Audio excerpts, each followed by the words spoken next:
জাহানারার পর অনেকেই কিন্তু মুখ খুলতে শুরু করেছে একই ইস্যুতে এবং তাদের সাথেও কোনো না কোনোভাবে এই ধরনের ঘটনা ঘটেছে এবং অভিযুক্তরা কিন্তু সেই একই, অর্থাৎ মুখগুলো বদলে যাচ্ছে কিন্তু অভিযুক্তরা সেই একই থাকছে। এইগুলো আসলে নির্ভর হওয়ার কোনো সুযোগ আছে কিনা? হ্যাঁ, নির্ভর হওয়ার সুযোগ তো সবার আগে তো আপনার মূল্যবোধ থেকে আপনাকে দেখতে হবে যে আসলে কে কিভাবে দেখছেন, এবং মেয়েদের জন্য যারা ক্রিকেটে আসছেন তাদের জন্য আসলে একটা নিরাপদ আশ্রয়স্থল দরকার, এবং সেই জায়গাটা আমার মনে হয় যে অবশ্যই ব্যবস্থা গ্রহণ করা হবে। এবং আপনি যদি দেখেন যে আমাদের খেলোয়াড় কল্যাণ সমিতি আছে, কোয়াব থেকে কিন্তু স্ট্যান্ড নেওয়া হয়েছে, যেখান থেকে সমস্ত খেলোয়াড়রা বলেছে এটার একটা নিরপেক্ষ তদন্ত হওয়া দরকার। আই থিঙ্ক সবাইকে প্লেয়ার এবং প্লেয়ারের বাইরে যারা আছে অভিভাবকদের জন্য একটা চিন্তার বিষয়।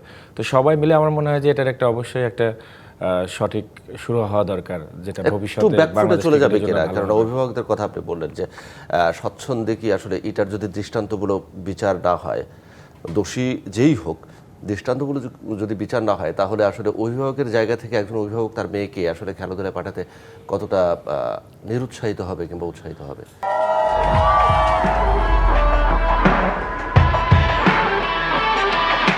না, আপনার সেফটি অ্যান্ড সিকিউরিটি তো দেখতেই হবে, এবং এটা দেখার জন্য কিন্তু আপনি যে অর্গানাইজেশনে যাচ্ছেন, not only cricket, overall all the স্পোর্টসে যারা আছেন তাদের সবাইকে আসলে নারীর এই বিষয়টাকে গুরুত্বের সাথে দেখা উচিত। এবং আমার মনে হয় যে রাষ্ট্র এই বিষয়টাতে আমার সবচেয়ে বেশি মনোযোগী হবেন, এবং সেই জায়গাটা আপনি যদি দেখেন আমার মনে হয় যে খুব শীঘ্রই হয়তো মানে এই বিষয়টার একটা অবশ্যই আপনার ভালো একটা সমাধান আসবে। বিসিবি ৩ সদস্যের তদন্ত কমিটি গঠন করেছে। ১৫ কার্যদিবসের মধ্যে প্রতিবেদন জমা দিতে বলা হয়েছে। ক্রীড়া উপদেষ্টা বলেছেন প্রয়োজনে সব ধরনের সহযোগিতা করা হবে। সুতরাং আমরা বোধহয় আশাবাদী হতেই পারি এই বিষয়টা নিয়ে যে ভালো একটা সলিউশন পাওয়া যাবে। অবশ্যই।